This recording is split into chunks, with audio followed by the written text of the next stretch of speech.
अस्सलाम वालेकुम नाज़रीन, मेरा नाम अली हैदर है और आपका शुक्रगुजार हूँ कि वीडियो देखने के लिए वक्त निकाला। साद रिजवी के हवाले से दो अहम अपडेट्स हैं और ये वो अपडेट्स हैं जो आई एम श्योर आप लोग सुनना चाह रहे थे। यानी अवाम का एक बहुत बड़ा तबका चाहता है कि ये दो चीज़ें जानना जो कि मैं बताने चाह रहा हूँ। प्रिसाइज रहूँगा मैं। साद रिजवी कहाँ है, हुकूमत क्या इरादा रखती है उनके लिए, यानी उनको गिरफ्तार करना चाहती है, मुकदमा चलाना चाहती है। हुकूमत साद रिजवी के साथ और तहरीक लब्बैक पाकिस्तान के कारकुनों के साथ क्या सलूक करना चाहती है, क्या इरादा रखती है, एक। और साद रिजवी कहाँ है, उनके भाई अनस रिजवी कहाँ है। दूसरा ये कि साद रिजवी पर जो इल्ज़ाम एक लगा था, जिसका मैंने जिक्र अपनी पहले वाली वीडियोस में किया था कि उन पर ये इल्ज़ाम है और कुछ मुबैना वीडियो लीक की गई हैं, ऑब्वियसली बनाई गई हैं और लीक की गई हैं। जनाब देखें, साद रिजवी के घर से इतनी मालियत का सोना मिल गया, इतने पैसे मिल गए, फलां फलां इस तरह की बातें की गई हैं। मैंने आपसे कहा था कि इन बातों को मैं कंफर्म नहीं कर सकता, ना ही मैंने इन पे ज्यादा बात की, क्योंकि ये तस्दीक शुदा नहीं थी, ये महज एक अफवाह थी। अब हो ये रहा है कि अब गवर्नमेंट बाकायदा तौर पर इस इल्जाम को ओन कर रही है। वो अपने ट्विटर हैंडल से, ऑफिशियल एक्स अकाउंट से वीडियोस पोस्ट कर रहे हैं, ऐसे ट्वीट कर रहे हैं और ये दावा कर रहे हैं कि साद रिजवी के घर से क्या क्या मिला। यहां तक कि एक सादा कागज पे लिखी हुई तहरीर है जो कि हुकूमत पंजाब के ऑफिशियल अकाउंट से जारी की गई है कि जनाब साद रिजवी के घर से हमें ये सब कुछ मिला है। तो अब मैं वो आपके सामने रखने जा रहा हूं। मैं दोबारा बता दूं दोस्तों, एक रिपोर्टर, जिम्मेदार रिपोर्टर होने के नाते, ये एक इल्जाम है, अभी तस्दीक बाकी है, अदालत में अगर मुकदमा चलता है तो। फिर साद रिजवी पर यह कहा जा रहा है कि कोई 500 दफात के तहत मुकदमा दर्ज किए गए।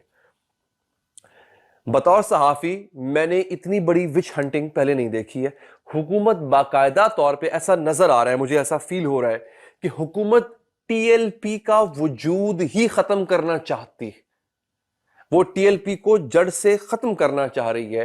पहले वो लीडरशिप के पास, इससे पहले कहा गया और ये एहतमाल था कि टीएलपी की लीडरशिप पुलिस के कब्जे में है, अब पुलिस की हिरासत में। अब ऐसा लग रहा है कि वो नहीं है। इस पे पुलिस ने अपना मौकफ दिया है, मैं आपके सामने रखता हूं दोस्तों। अच्छा, आपसे मैं एक इल्तजा करूंगा कि आपको पता है मेरा पहले वाला चैनल बंद हुआ, मैं गजा की बात करता था, ऐसी बहुत सी बातें करता था कि जो बड़े बड़े लोगों को पसंद नहीं आती थी। चैनल मेरा 2 मिलियन सब्सक्राइबर्स वाला बंद हो गया। ये नया चैनल है, अगर इस पे आप वही मोहब्बत दिखाएंगे जो आपने वहां दिखाई थी तो हौसला अफजाई होगी, हौसला बढ़ेगा दोस्तों। अब मैं आपको बताता हूं जनाब कि साद रिजवी सबसे पहले तो है कहा, फिर गवर्नमेंट ऑफ पंजाब का ट्वीट है, मैं आपको वो दिखाऊंगा, पंजाब पुलिस ऑफिशियल। ये दो ट्वीट्स बड़े इंपॉर्टेंट है जो कि मैं आपको दिखाने जा रहा हूं। इसमें सबसे पहले साद रिजवी साहब हैं कहां, इस पर जो है वो एक रिपोर्ट जारी की गई है, मैं आपके सामने वो रखने जा रहा हूं। अच्छा, मुख्तलिफ सहाफ़ियों ने, अहमद हसन बोबक साहब है, उन्होंने साद रिजवी और अनस रिजवी पर जो 400-500 दफात के तहत मुकदमा दर्ज किया है, वो बाकायदा तौर पे उसका प्रिंट उनको रिसीव हुआ, उन्होंने उसको ट्वीट कर दिया है। जब आप ये देखिए दोस्तों, आपके सामने मैं जूम इन करके भी कोशिश करता हूं दिखाने की, मैं सब पढ़ भी नहीं पाऊंगा, लेकिन अगर आप देखें उसको तो आप देख सकते हैं कि किस कदर दफात हैं, किस कदर दफात हैं। और मेरे ख्याल तकरीबन इसमें शायद बैद नहीं है, मैं पढ़ने की कोशिश भी करता हूं कि बैद नहीं है कि कत्ल की दफा भी शामिल ना कर दी गई हो। ये देखें जनाब, आ गया बजुर्म, ये कत्ल की दफा भी शामिल कर दी गई है।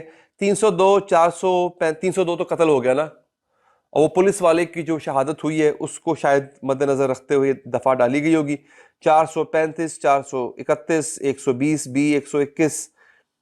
मैं कानूनदान तो नहीं, मुझे नहीं मालूम कि इन तमाम दफात का मतलब क्या होता है। 504, 500, इसमें डकैती भी होगी मेरा मुझे लगता है। इसमें देखें, इसमें एंटी टेररिज्म एक्ट के तहत भी दफात शामिल की गई हैं, एक दो दफात तो एंटी टेररिज्म एक्ट के तहत हैं। पंजाब फिर साउंड सिस्टम गलत इस्तेमाल करने पर भी, मतलब मुख्तलिफ किस्म की, पंजाब मेंटेनेंस ऑर्डर ऑर्डिनेंस के तहत भी, अमन अमान के तहत भी, पंजाब आर्म्स अमेंडमेंट ऑर्डिनेंस, तकरीबन हर जो दफा है, बड़ी खतरनाक दफात जो हैं वो शामिल की गई हैं। साद रिजवी की गिरफ्तारी के हवाले से ये कहा जा रहा है, पुलिस ने अब ये कहा है कि साद रिजवी जो है उनको ट्रेस कर लिया गया है। अब जंग में ये खबर छपती है और अहमद गुम्मन साहब इसको जो है वो खबर जारी करते हैं। वो कहते हैं कानून नाफिज करने वाले इदारे ने तहरीक लब्बैक पाकिस्तान के अमीर साद रिजवी और अनस रिजवी को ट्रेस कर लिया है।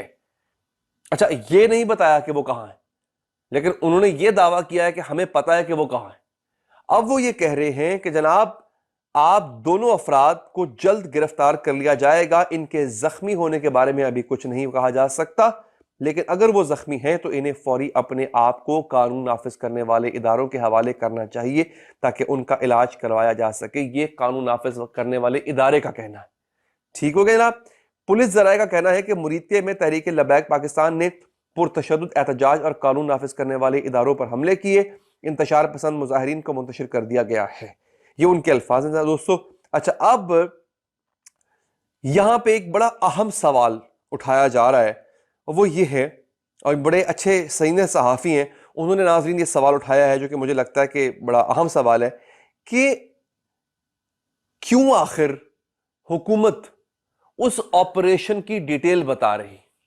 हुकूमत को चाहिए इतना बड़ा ऑपरेशन मुरीदके में किया, प्रेस कॉन्फ्रेंस करें और बताएं कि उस ऑपरेशन में हमने क्या किया, हमें क्या कामयाबी मिली।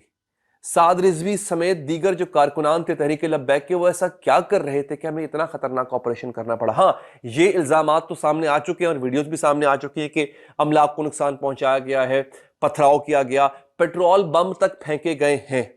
और ये मैं पहले भी कह चुका हूं कि मैं यहां पे किसी की साइड लेने के लिए नहीं बैठा हुआ, ना ही किसी की मुखालफत करने के लिए बैठा हुआ हूं, लेकिन तहरीक लब्बैक के अंदर पुरतशद्दुद अनासर हैं। तहरीक लब्बैक वालों की जुबान बड़ी सख्त होती है। तलाल चौधरी का भी इंटरव्यू में देख रहा था, उन्होंने कहा कि खाली मुझे 1700 नंबर से मैसेजेस आए हैं और सब में सर तन से जुदा करने की धमकी है। और ये बात मैंने खुद भी देखी हुई है। तहरीक लब्बैक वाले अभी भी मैं देख रहा होता हूं कि उन्होंने मेरा नंबर और दीगर सहाफियों के नंबर बांटे होते हैं अपने तमाम कारकुनान में, तमाम सपोर्टर्स में। मुझे दिन के कम से कम 400-500 मैसेजेस आते हैं जिनमें गुस्से से कहा जाता है कि आप हमारी खबर क्यों नहीं चला रहे। भाई मैं कहता हूं मैं चैनल में काम ही नहीं करता, मैं कहां से चलाऊं खबर आपकी।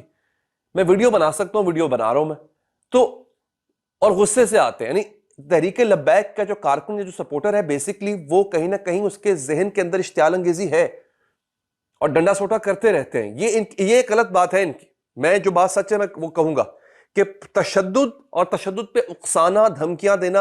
आपको याद है उन्होंने सुप्रीम कोर्ट के जस्टिस को, तब खातिम रिजवी साहब जिंदा थे, तो उन्होंने सुप्रीम कोर्ट के जस्टिस को जो है वो मौत की धमकी दे दी थी, कत्ल तक। इस तरह की बातें करते रहते हैं।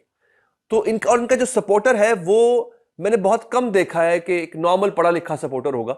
इनके सपोर्टर में अक्सर मुतवस्सित तबके के लोग हैं। मैं किसी की यहां पे दिल आजारी नहीं करना चाहता, लेकिन कम पढ़े लिखे, कम खानदान लोग होते हैं जिनको जज्बाती तौर पे बहुत ज्यादा उभारा जाता है। अब सोचने वाली बात है ना, देखें आज शर्मुल शेख में गजा अमन मुआहिदा हो गया, पर आपने अगर एहतजाज करना है, अच्छा ये एहतजाज बेसिकली करना क्या चाह रहे थे, हम इस्लामाबाद जाएंगे लॉन्ग मार्च करके, फिर हम डिप्लोमेटिक इनक्लेव में जाएंगे, वहां पे जाके हम अमेरिकन एम्बेसी के सामने एहतजाज करेंगे और उनको एक याददाश्त देंगे।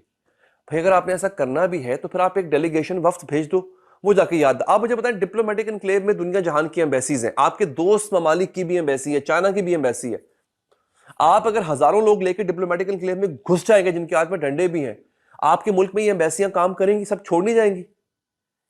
मतलब कितना नुकसान होगा पाकिस्तान का, ये नहीं सोच रहे आप। बस ये हमने डिप्लोमेटिक इनक्लेव में घुसना है। भाई क्यों इससे होगा क्या? क्या जो दीगर मुल्कों में एहतजाज हुआ है वो ऐसे एहतजाज हुआ है? सो बेसिकली आप देखो तो इनकी डिमांड भी बड़ी अजीबोगरीब होती है। ये मैं मुझे साफ बात है मैं कहूंगा। हाँ, लेकिन हैविंग सेड दैट, जो इन पर क्रैकडाउन किया गया वो भी गलत था। ये आपके अपने मुल्क के शहरी हैं, आप कैसे इनको डायरेक्ट सीधी गोलियां मार सकते हैं? ये आप कैसे कर सकते हैं? खुदा का खौफ करें। और इनकी तो आदत बन गई है, चाहे पीटीआई हो, चाहे टीएलपी हो, चाहे कोई और। सेनेटर मुश्ताक को देख लें यार, वो अपने वो सिविल एक्टिविस्ट के साथ मिलकर, वो बंदा इस्लामाबाद में एहतजाज नहीं कर पाता था, उसे गिरफ्तार कर लेते थे। और इनको पता नहीं एहतजाज के नाम से क्या चिढ़ है इस हुकूमत को, जिसके पास मशकूक मैंडेट है। 8 फरवरी का मशकूक तरीन इलेक्शन जीत के आज ये बगले में जा रहे हैं।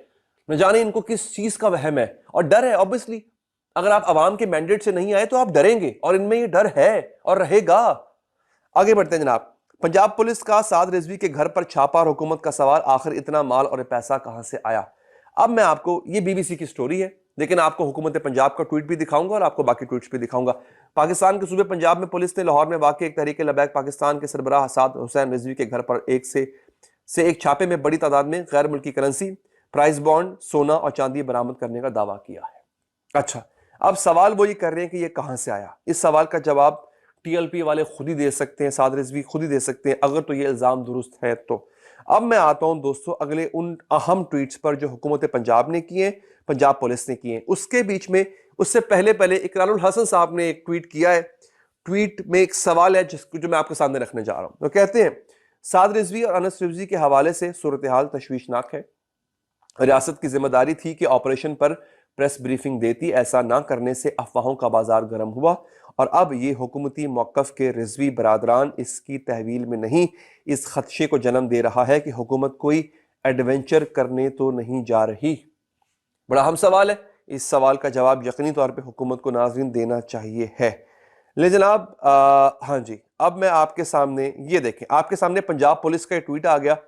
साद रिजवी के घर पंजाब पुलिस के हालिया रेड के दौरान बरामद होने वाली मुल्की और गैर मुल्की करेंसी, तलाई जेवरात, कीमती घड़ियों, प्राइस बॉन्ड्स और दीगर सामान की तफसीलात। ले जनाब, ये अब आपके सामने पुलिस की घड़ियां, कौन कौन सी घड़ियां जनाब, किस ब्रांड की घड़ी है, क्या तादाद है उसकी, वो लिखा हुआ आपके सामने। पहले एक पेपर आ गया। फिर फॉरेन करेंसी, अच्छा इसमें इंडियन करेंसी भी लिखा हुआ है। 100 के 500 नोट्स, यानी टोटल 50,000 इंडियन रुपए पड़े हुए थे। ये पुलिस कह रही है। अब ये पता नहीं आगे जाके क्या इल्जाम लगेगा साद रिजवी पर कि इंडियन एजेंट है, क्या है। इंडियन एजेंसी मेरी समझ से बाहर है। फिर यूरो भी इनके पास जनाब मौजूद था, उसकी तादाद लिखी है कितना, इन टोटल 2885 यूरो है। 2885 यूरो है, 50,000 इंडियन रुपए हैं। सऊदी रियाल की तादाद जो टोटल लिखी गई है वो लिखी गई है 8,592। अच्छा, पाउंड वो लिखे हुए 4,250। हांगकांग की करेंसी 2,500। Canadian dollar 200। अच्छा जी, यूएई दिरहम 1440, 5,200 सीरियन शाम का जो करेंसी होती है। फिर मलेशियन रिंगड 84 रुपए, यूएस डॉलर 1 यूएस डॉलर था। इराकी दिनार 250। ओए होए होए होए होए, ओ मैं ओए होए होए, इतनी रकम, खुदा का ये रकम है। ये जो पंजाब ये जो कहा जा रहा है कि ओए करोड़ों रुपए की नकदी बरामद होगी, ये करोड़ रुपए है, ये लाख भी नहीं बनता। $1 250 इराकी दिरहम की क्या औकात है। फिर यूएई दिरहम 1400 दिरहम 1.5 लाख 1 लाख रुपए बनता है यार। वो एक सियासी जमात का लीडर है, उसके घर में ये। अच्छा, फिर वो एक मजहबी सियासी जमात है, और हमारे यहां मजहबी जमातों को तो वैसे ही अकीदतमंद जाके पैसे पकड़ा देते। आप ये जरा देखें तो सही कि क्या मतलब अजीबो गरीब इनके दावे हैं। हाँ, इंडियन पैसे क्यों पड़े हैं वो मेरी समझ से बाहर है। उस पर मैं कोई बात नहीं करूंगा, मैं उस पर मुझे नहीं पता कि वो क्यों है। लेकिन अगर यूरो, अब 2,885 यूरो कितना बनता है, 5-6 लाख रुपया बनता होगा यार आज के जमाने में। कोई रकम है। अरे उन्होंने लिखा क्या हुआ है जी, इतने न जाने क्या कुछ निकल आया। अच्छा, ये पुलिस का दावा है। अब गवर्नमेंट ऑफ पंजाब के पास आ जाते हैं। गवर्नमेंट ऑफ पंजाब ने ट्वीट किया कि टीएलपी बलवाइयों के कायद साद रिजवी के घर से करोड़ों रुपए और सोने की ईंटें बरामद। वगैरह सोने की ईंटें बरामद हुई। अब जरा वो, अब ये दावा सुन लें अब उनका। ये फ्लायर जनाब टीएलपी बलवाइयों के कायद साद रिजवी घर पे। अच्छा जी, बलवाइयों ने मजहब के नाम पर जो दंगा फसाद और तमाशा लगाया, इसके बाद कौम का हर फर्द पूछता है कि साद रिजवी जैसे रॉन्ग नंबर मौलवी जो इस्लाम को अपने जाती मकासद के लिए इस्तेमाल करते हैं, आखिर इनका एजेंडा क्या है। ये देखिए, बड़ी सख्त सवाल किए है पंजाब गवर्नमेंट ने भाई। इन बेलगाम मौलवियों के टोले ने तोड़फोड़ और जलाओ घिराओ कत्लो गारत आखिर किन कुव्वतों को खुश करने के लिए की। सरकारी और निजी अमलाक को नुकसान, पंजाब पुलिस और सिक्योरिटी इदारों, आवाम को दोस्त फलाही मंसूबों को गाड़ियों को नजर आतिश करना कहां का पुरअमन एहतजाज है। शर्म आनी चाहिए ऐसे घटिया दीन फरोश मुल्लाओं को। बड़ी सख्त सवाल कर रहे हैं ये। खैर तो है पंजाब पुलिस, ये पंजाब गवर्नमेंट का ही है ना। मैं तो बात दोबारा चेक कर लेता हूँ, ये गवर्नमेंट ऑफ पंजाब ही है। बड़ी सख्त सवाल किए इन्होंने। ये महज खबर नहीं बल्कि तशवीशनाक और हैरानकुन इंकशाफ है जिसने जहन में बहुत से सवालात पैदा कर दिए। एक मदरसे के मौलवी के घर सोने की ईंटें कहां से आईं? आखिर साद रिजवी का कारोबार क्या है? क्या ये पैसा दुश्मन ममालिक की खुफिया एजेंसियों का फराहम करता है? साद रिजवी पे गद्दारी का इल्जाम भी लगने जा रहा है, देख लीजिएगा। क्या ये पैसा इस्लाम के नाम पर चंदा इकट्ठा करके असलहा खरीदने के लिए? क्या यह पैसा भारत रॉ ने पाकिस्तान में बदमनी फैलाने के लिए गर्ज से दिया है? क्या यह सदकात खैरात का पैसा था? एक मामूली इमाम मस्जिद जिसकी तनख्वाह 30,000 के करीब हो, इसके घर करोड़ों की नकदी, जेवरात और कीमती घड़ियां कैसे हो सकती हैं? अच्छा, जो आपने पैसे बताए हैं वो तो करोड़ों कहीं से नहीं है बादे, वो तो मेरे ख्याल है बमुश्किल 10-20 लाख रुपए बनता है। अच्छा, ले जनाब, अवामा मुतालबा करती है कि साद रिजवी जैसे 2 नंबर इंतशारियों के खिलाफ सख्त कानूनी कार्रवाई अमल में लाई जाए। अब ये पंजाब गवर्नमेंट का ट्वीट है भाई। इस ट्वीट से एक बात जाहिर होती है, जैसे मैंने पहले आगाज में कहा था, कि अब हुकूमत शायद टीएलपी को डिसमेंटल करने का फैसला कर चुकी है कि बस अब हम इनसे जान छुड़ाएंगे। इस पर मैं आपको मजीद अपडेट भी दूंगा। आप लोग अपनी राय भी दीजिएगा। अपना बहुत बहुत ख्याल रखिए नाजरीन। अल्लाह ने के बाद।